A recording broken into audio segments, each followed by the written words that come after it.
حضور میں جو شخص جھوٹ اور جھوٹے کام نہیں چھوڑتا، اللہ کو کوئی ضرورت نہیں کہ وہ بھوکا اور پیاسا رہے. یہ روزے کا مقصد نہیں ہے بھوک اور پیاس کاٹنا. بھوک اور پیاس کے بعد وہ جو نتیجہ ہم نے اس کے اوپر غور کرنا. دیکھیں آپ کوئی بھی کام کرتے ہیں تو اس کا محاسبہ کرتے ہیں. ایک چھوٹی سی ریڑھی لگانے والا بھی ہم نے دیکھا ہے وہ صبح اٹھ کے جو ہے فجر سے پہلے منڈی میں پہنچ جاتا ہے، وہاں پر جا کے کام کاج کرتا ہے اور فروٹ خریدتا ہے، لا کر ریڑھی پہ رکھ کر جو ہے وہ کڑکتی دھوپ میں سارا دن بیچتا ہے. تو بعض اوقات ہم روڈ سے گزرتے ہوئے دیکھتے ہیں کہ شام کے وقت وہ پھل کی ریڑھی لگانے والا بھی جو پیسے گن رہا ہوتا ہے. یار وہ گھر جا کے بھی گن سکتا ہے، لیکن یہاں پر کیوں گن رہا ہے کہ وہ جو صبح 4 بجے اٹھا تھا، منڈی گیا تھا، کڑکتی دھوپ میں سارا دن کھڑا ہوں، گلا جو ہے وہ میرا خراب ہو گیا آوازیں لگا لگا کر. تو اب میں ذرا دیکھ تو لوں کہ جو سارے دن کی محنت ہے اس سے نتیجہ بھی مجھے ملا کہ نہیں ملا. اب صبح جانے سے پہلے پہلے وہ یہ محاسبہ کر رہا ہے کہ مجھے وہ نتیجہ ملا کہ نہیں ملا، کوئی پروفٹ ہوا کہ نہیں ہوا. ہر کاروبار کے اندر انسان اس بات کا محاسبہ کرتا ہے. آج دوسرا روزہ مکمل ہونے کو جا رہا ہے. میں اور آپ ذرا ایک لمحے کے لیے آج جب بستر پر لیٹیں تو میں اور آپ محاسبہ کریں کہ وہ جو نتیجہ تقوی کی صورت میں ہم نے حاصل کرنا تو وہ بھی حاصل ہوا کہ نہیں ہوا. یہ ایسا تو نہیں ہے کہ ہم نے صبح سحر کی اور سحری کرنے کے بعد ہم نے اے سی آن کیا اور ہم جو ہے وہ بستر پر لیٹ کے 3 بجے تک خوب نیند ہم نے پوری کی اور ہم اٹھے تو ہم نے کہا بھی تو 4 گھنٹے باقی ہیں، چلو ذرا ایک ٹیلی ویژن پر جو ہے وہ ہم مووی دیکھ لیتے ہیں، 3 گھنٹے اس طرح گزار لیں گے. اور پھر ہم نے دیکھا بھی ایک اور گھنٹہ پڑا، ہم نے کہا چلو یہ رمضان ٹرانسمیشن والوں نے بھی کافی ہلا گلا کیا ہے، اب گھنٹہ ان کے ساتھ گزارتے ہیں. پھر 7 بجے ہم نے افطار کیا اور پھر ہم جا کے پان شاپ پہ بیٹھ گئے، ہاتھ میں بوتل اور منہ میں سگریٹ رکھ کے ہم نے کہا نہیں روزے بڑے مشکل ہیں جی، بس میں نے رکھ لیا ہے. نہ فجر پڑی، نہ ظہر پڑی، نہ عصر پڑی، نہ نفس کا محاسبہ ہوا، نہ آنکھوں کی طہارت ہوئی، نہ کانوں کو جو ہے وہ فحش کلام سے بچا سکے.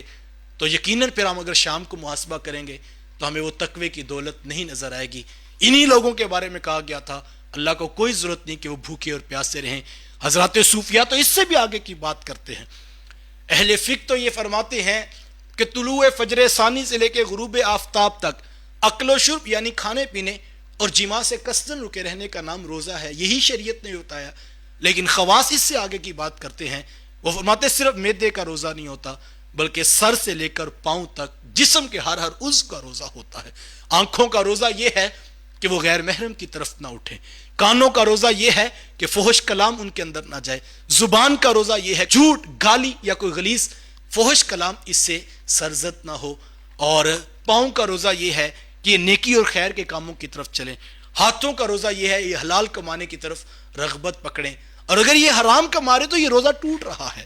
اس پر محاسبہ کرنا. مجھے اچھی طرح یاد ہے بچپن میں ہم جب شاید ابھی روزے فرض بھی نہیں ہوئے تھے تو گرمیوں کے روزے تو سکول جایا کرتے، تو جیسے ہی آنا تو جو ہے وہ تھکے ہونا تو کبھی لیٹ جانا تو ظہر کی نماز تھوڑی تاخیر سے ہو جانی یا کبھی جماعت سے رہ جانی.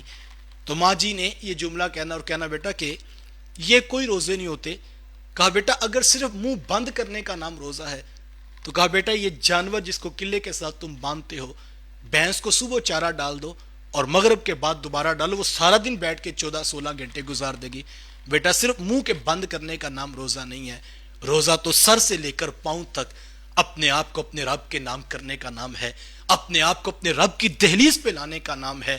ہم نے اس پر محاسبہ کرنا ہے اور بار بار. اور یقین جانیے جس نے اس محاسبہ نفس کے ساتھ روزے رکھے، اللہ اکبر، حضور ماتے راتوں کو قیام کیا، دن کو محاسبہ نفس کے ساتھ اس نے روزے رکھے، حضور ماتے اللہ اس کے ماضی کے سارے گناہوں کو بخش دیتا ہے. تو مجھے اور آپ کو روزہ یہ سکھا رہا ہے کہ ہم نے وہ طہارت اور وہ تقوی حاصل کرنا ہے، وہ پرہیزگاری حاصل کرنی ہے اور یہ محاسبہ روزانہ کریں. اگر اور اس کی نشانی بڑی خوبصورت حضرت خواجہ حسن بصری علیہ رحمہ نے لکھی ہے. حضرت خواجہ حسن بصری علیہ رحمہ فرماتے ہیں کہ اگر ایک شخص صبح اٹھنے کی کوشش کرتا ہے لیکن نماز پڑھ نہیں پاتا، دل کا ارادہ تھا، رات اس نے نیت کی لیکن صبح پڑھ نہیں سکا، پھر دوسرے دن کی، تیسرے دن کی، تو کہا اس کی وجہ کیا ہے؟ سستی ہے، غفلت ہے، کوتاہی ہے؟ بالکل ہے. لیکن حضرت خواجہ حسن بصری علیہ رحمہ فرماتے ہیں اس کی بڑی وجہ یہ ہے، یہ سستی، یہ غفلت، یہ کوتاہی ہمیں ابھی نظر آ رہی ہے کہ جس کی وجہ سے ایک شخص اٹھ نہیں سکا، اٹھنا چاہتا تھا لیکن اٹھ نہیں پایا. لیکن حضرت خواجہ حسن بصری علیہ رحمہ چونکہ تصوف کے بہت بڑے شیخ ہیں تو وہ فرماتے ہیں کہ اس کی وجہ یہ ہے اس نے زندگی میں گناہ اتنے کر لیے ہیں کہ گناہوں کی نحوست کی وجہ سے اب اس سے نیکی کی توفیق چھین لی گئی. تو میں اور آپ دیکھیں, ہم روزانہ کی بیس پر محاسبہ کریں, ڈے بائی ڈے اپنے روزوں کی ساتھ ہم دیکھیں کیا ہماری نیکی بڑھ رہی ہے, کیا ہمارے گناہ کم ہو رہے ہیں.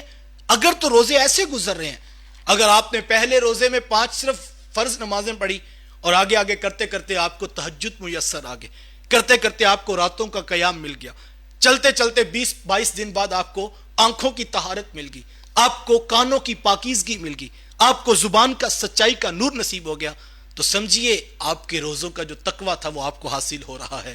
اور اگر ایسا نہیں ہے, اور اس کا محاسبہ دی فائنل میں اور آپ چاند رات والے دن محاسبہ کر سکتے ہیں, عید والے دن ہم محاسبہ کر سکتے ہیں. 30 دن میں صرف بھوک پیاس کاٹی ہے, یا وہ جو قرآن نے کہا تھا وہ بھی ہمیں حاصل ہوا ہے. اور اگر آپ کی عید والے دن کی نمازیں پوری ہیں, اور جو 29 رمضان کا دن تھا اور 1 شوال عید والا جو دن تھا, اگر یہ دونوں ایک طرح کے ہیں اور برابر نیکیاں ہیں, تو آپ کو مبارک ہو. وہ جو 29 دن کی محنت تھی وہ آپ کو تقوی کی دولت میسر آ گئی, اور آپ نے اس سے زندگی کا بانک پن اور زندگی کا جمال کشید کر لیا.